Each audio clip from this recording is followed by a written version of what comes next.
Oh, I wish I could be here in person every Tuesday. It's so nice to see you all and be in this space.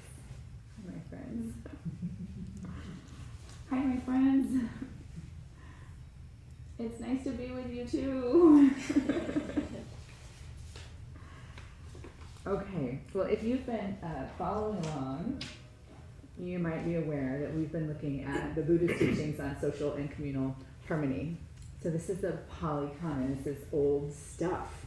And Chris has been bringing it forward, and Debbie and I are going to bring it forward today. And on Thursday, talking about disputes today, which is chapter 8, and the end of disputes, or something like that, settling disputes on Thursday.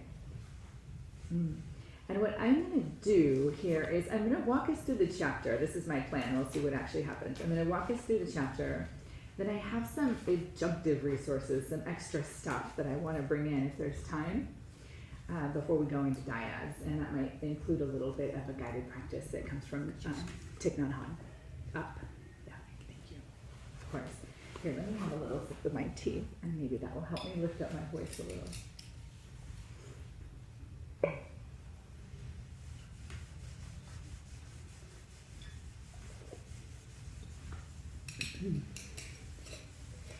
All right.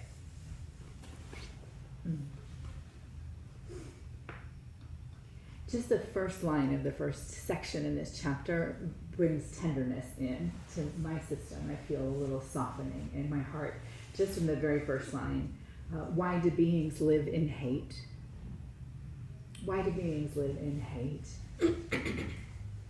And there's a question coming from a being, a person named Saka, who's the ruler of the Devas, and he asks the Blessed One, the Buddha, beings wish to live without hate, hostility, or enmity. They wish to live in peace, yet they live in hate, harming one another, hostile as enemies. By what fetters are they bound, sir, that they live in such a way? And the Buddha replies, it's the bonds of envy and miserliness that bind beings, so that although they wish to live without hate, hostility, or enmity, and to live in peace, yet they live in hate, harming one another, hostile and as enemies. And right away, I can't help but to think of the larger context of the world today and what we're living with and through out here and in this swinging door between the two, where there's so much conflict. And then Saka is delighted, and he says, this is fantastic. My mind is more clear, something like that. But, sir, what gives rise to envy and miserliness? What is their origin? How are they born? How do they arise? When what is present do they arise, and when what is absent do they not arise? And it goes back and forth like this a little bit. The Buddha then replies, envy and miserliness arise from liking and disliking. This is their origin. This is how they're born. And Saka's, but sir, and it reminds me of, actually, I was kicked out of Sunday school for something similar to this, like asking a lot of questions.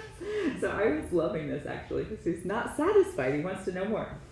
So what gives rise to liking and disliking? They arise from desire.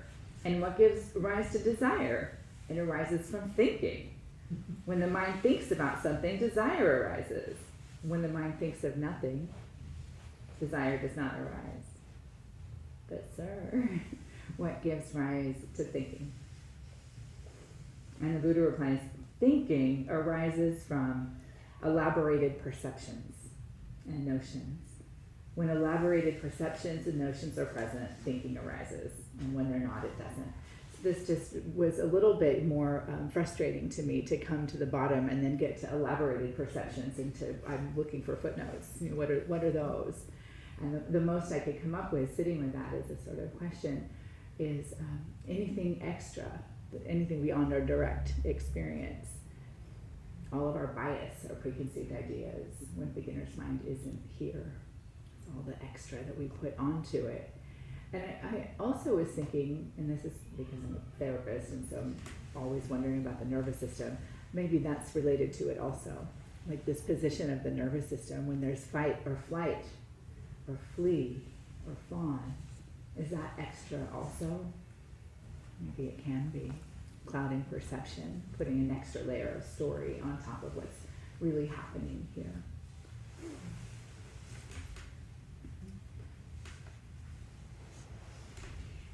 And then in the next couple sections, he goes on to talk a little bit about the difference between disputes among lay people and among ascetics.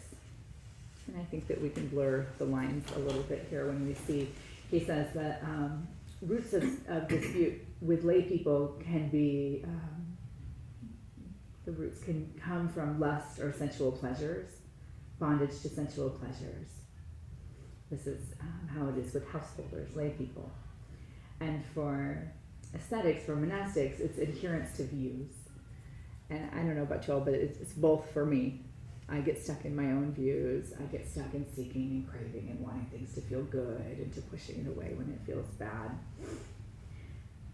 And then this next section, he goes on a little more around sensual pleasure. And this really caught my attention. He goes on to say that when we're stuck in our sensual pleasures, it causes war. It causes battles. And he gives such a vivid description. And I'm going to read a minute of it because I think that it is relevant. He says, with sensual pleasures as the cause, men take swords and shields and buckle on bows and quivers, and they charge into battle massed in double array with arrows and spears flying and swords flashing. And there they are wounded by arrows and spears, and their heads are cut off by swords, whereby they incur death or deadly suffering. Now, this too is a danger in the case of sensual pleasures, a massive suffering here and now, the cause being simply sensual pleasures. It's hard to hear. Yes, it's hard to hear. I need to speak more loudly for you, question. Yeah. Okay. It's hard to read these words on the page. It's hard to even imagine that for centuries we've been going into battle out here in the world and in here too. And then in the next section, the Buddha says, I will teach you 9 things rooted in craving, these roots of dispute. Listen and attend closely, I will speak. What are the 9 things rooted in craving? And this is a little chain where one causes the next and then the next after that. In dependence on craving, there is seeking. Seeking. In dependence on seeking, there is gain. In dependence on gain, there is judgment. In dependence on judgment, there's desire and lust. In dependence on desire and lust, there's attachment. In dependence on attachment, there's possessiveness. Getting kind of sticky here. Mine, me, holding on. In dependence on possessiveness, there's miserliness. In dependence on miserliness, there is safeguarding. And with safeguarding as the foundation, originate the taking up of rods and weapons, quarrels and contentions. These are the 9 things rooted in craving. And it can feel like this, if you're tracking some of this, that we start in one place and then before we know it, there's been a snowball and we're acting in ways that we later regret. With the people that we love and even with our own internal dialogue, if your mind is anything like mine. And the next section he goes on, and I didn't know this was from the Pali Canon. I'll have to do more research to see if it's in other places also, but he talks about the blind men and the elephant. I knew that as a children's poem. I didn't know that it came from here, or it was, right? I think maybe Rafe Martin, does anyone know? To look it up, has a children's book on the blind men and the elephant. And it's the elephant put before us, before people who can't see. You look at the ear and you think it's one thing. You look at the tail and you say, oh, an elephant is this. So it's this, we need to see in context. And so often we can only see the thing right in front of our face, and often blinded by our own desires and attachments.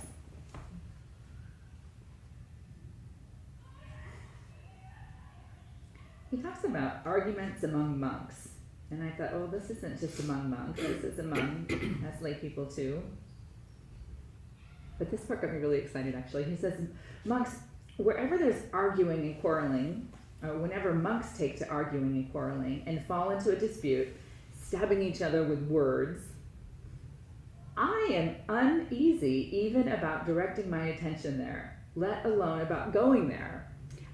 This is the Buddha. He's afraid of conflict. I was so delighted to have this normalized that I am not the only one who is conflict avoidant. It really feels okay now. It's normal to feel this way, to not even want to go there when there's conflict. I am uneasy even about directing my attention there, let alone about going there. And he says when this is happening, 3 things have been abandoned and 3 things have been cultivated. And the things that have been abandoned are renunciation, thoughts of benevolence, and thoughts of non-harming. And the things that have been cultivated, sensual thoughts, thoughts of ill will, and thoughts of harming. And then the next little bit, he gives it in the affirmative. And I love this in our precepts. It's the same in this lineage. We get what not to do and then what to do. And that also feels to me like it links into the paramitas. Like, what are the active practices that I can take up so that I don't sink into this craving and attachment and miserliness? He says, whenever monks are dwelling in concord harmoniously, without disputes, blending like milk and water, viewing each other with eyes of affection, I am at ease about going there. Me too. That's a lot tastier. But let alone about directing my attention there. He says, I conclude, surely these venerable ones have abandoned 3 things and cultivated 3 other things. So here it is, flipped. The 3 things they've abandoned, sensual thoughts, thoughts of ill will, and thoughts of harming. And the things that they have cultivated, thoughts of renunciation, thoughts of benevolence, and thoughts of not harming. And the last little bit that I'm going to share from the book, actually, I'm going to have a sip of my tea here.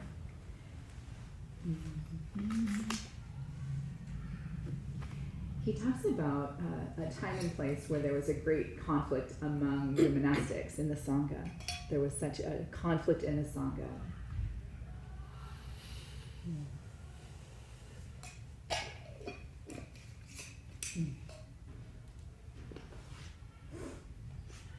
The quarrel at Kosambi.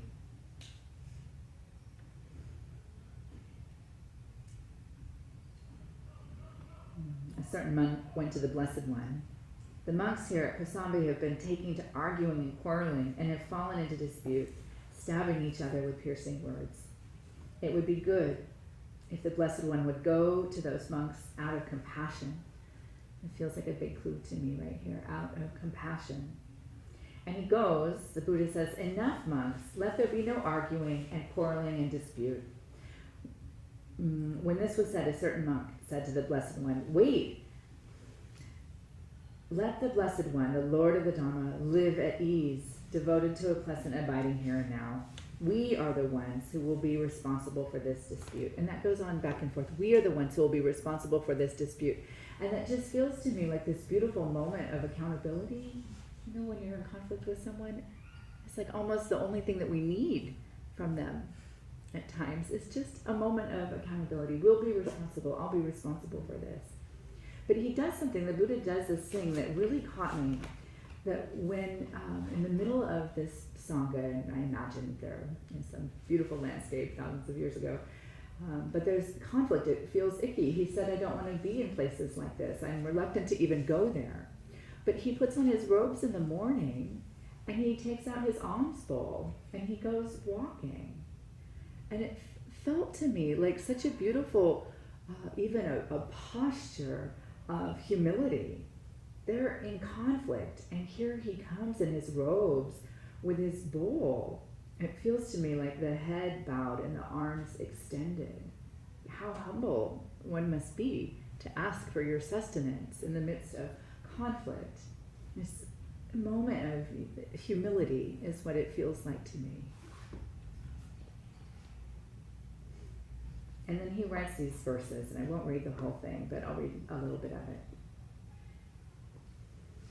When many voices shout at once, none considers himself a fool.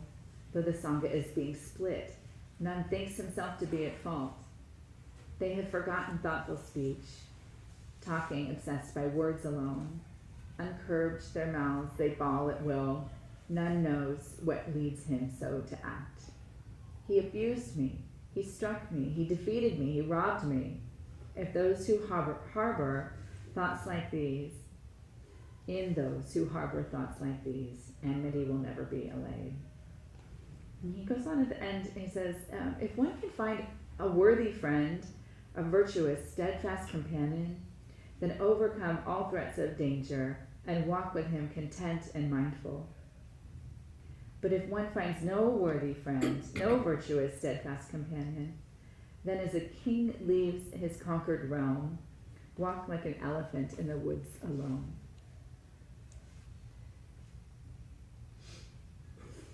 And the final thing here in the last section he gives 6 roots of disputes. Being angry and hostile, being a denigrator or insolent, envious and miserly, crafty, maybe not the crafty I'm thinking of, hypocritical. We know these inside ourselves when we're being really honest. I know these inside myself. One who adheres to their own views too rigidly or relinquishes them with difficulty. You should practice so that these roots of dispute do not emerge in the future. In such a way, these roots of disputes are abandoned and do not emerge in the future. This notion of the humility and the ability to be accountable and to look inward, it had me thinking of the 8 verses for training the mind. And I'm going to read these 2. Maybe some of you know them. At first glance, they can be a little questionable. What is some of this stuff? So I'm going to pause and maybe give a couple of moments of commentary as I read it.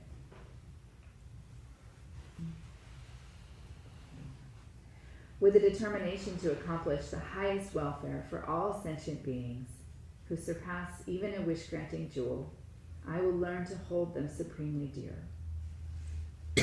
Whenever I associate with others, I will learn to think of myself as the lowest among all and respectfully hold others to be supreme from the very depths of my heart.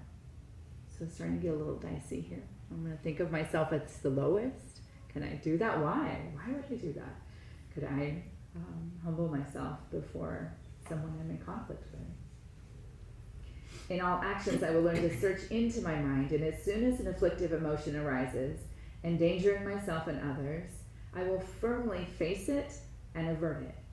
And I love this. It doesn't say avoid it. I'm going to face it and avert it.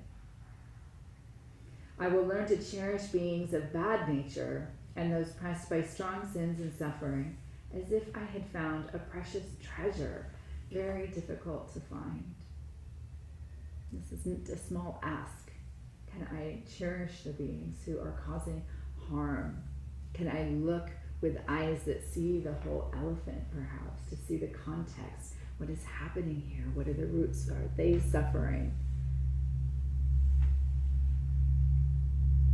Can I treasure that as a jewel that's difficult to find? When others out of jealousy treat me badly, with abuse, slander, and so on, I will learn to take all loss and offer victory to them. This is the part here that got my nerves a little activated when I first encountered these teachings. I think we have to be very skillful when we look at this, that we're not asking people who have been victims of abuse or oppression to be quiet. I think that this verse and maybe all of these are taking place in a dimension that is beyond just a historical, there's something deeper here at work, and it requires our imagination. When one whom I have benefited with great hope unreasonably hurts me very badly, I will learn to view that person as an excellent spiritual guide. What's here for me to receive? What is my own reactivity teaching me? In short, I will learn to offer to everyone without exception all help and happiness, directly and indirectly, and respectfully take upon myself all harm and suffering of my mothers.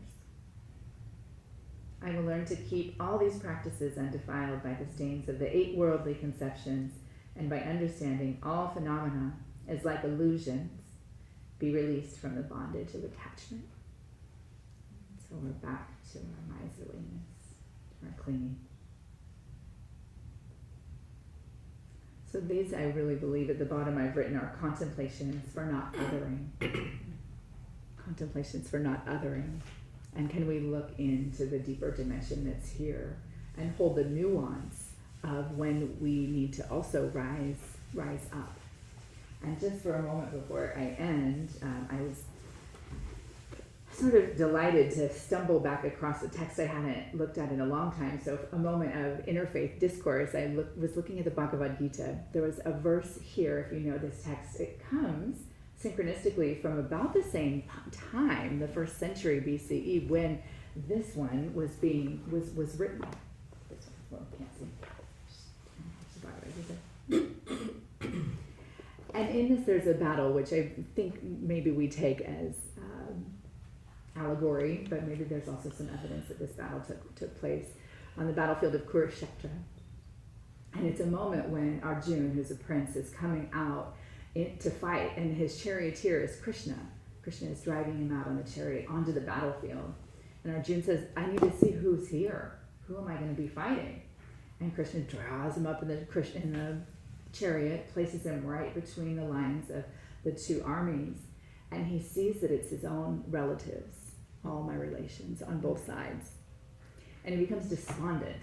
He falls down to the bottom of the chariot, and the language is very beautiful. He can't act.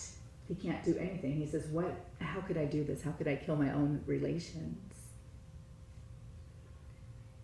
And surprisingly, what happens, this moment of it's despondency. And I think some of us know that when we're so heavy with our grief that there's no activity is going to take place. And Krishna says, this isn't the time for faint-heartedness. Pick up your bow and arise. Pick up your bow and arise.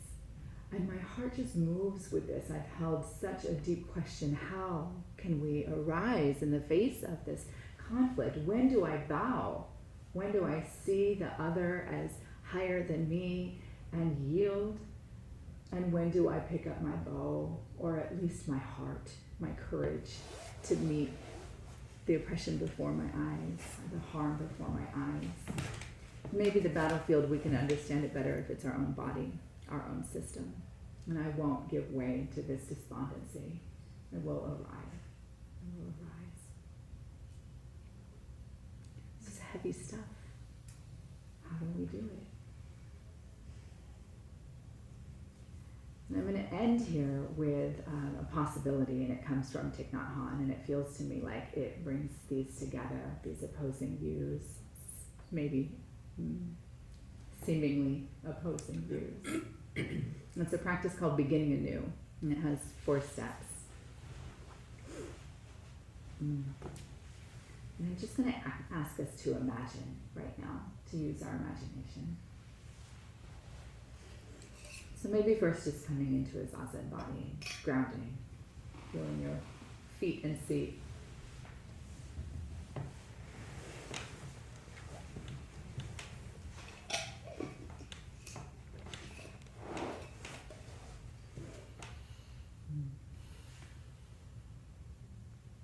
So this is a process, my understanding is utilized in Plum Village monasteries.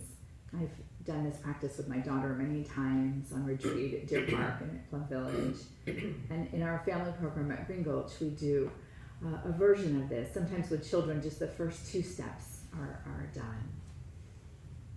And I don't know for sure, but I imagine the roots are similar to our full moon Bodhisattva ceremony. This is we're starting over.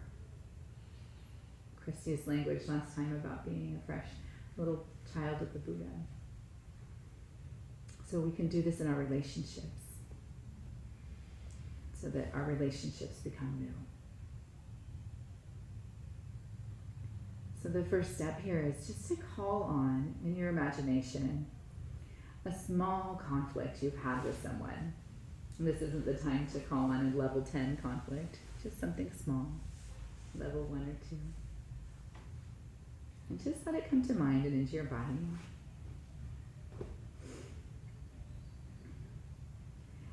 And then imagine the person is with you here. And the first step in beginning anew is actually it's watering seeds. Sometimes watering flowers. Can we sincerely express something about this person that we appreciate? Their creativity, their determination.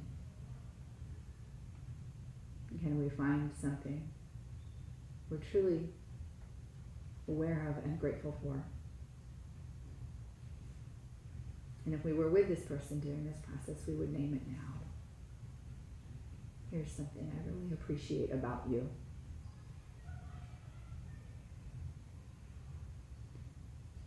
And then the second step is naming regrets. This is that moment of accountability from the chapter tonight. Before we say anything about what harm they may have caused to us, we name our own regrets.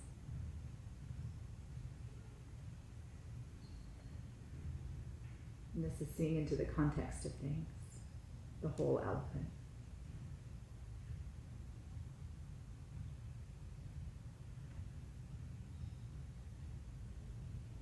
And then only after these first two disarming steps, then we might name hurts, how we've been hurt.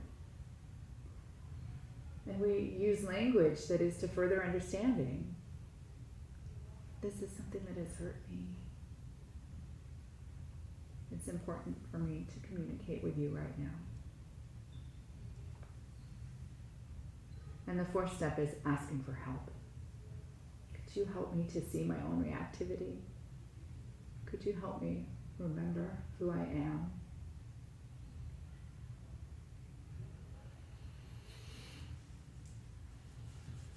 So just pause in here for a minute and then we'll move into some dyads. But check in. How is it feeling in your system to go through the steps? How is it feeling to imagine working through disputes this way?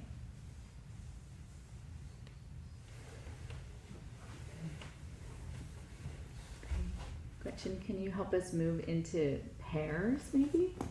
Give it a try. Okay.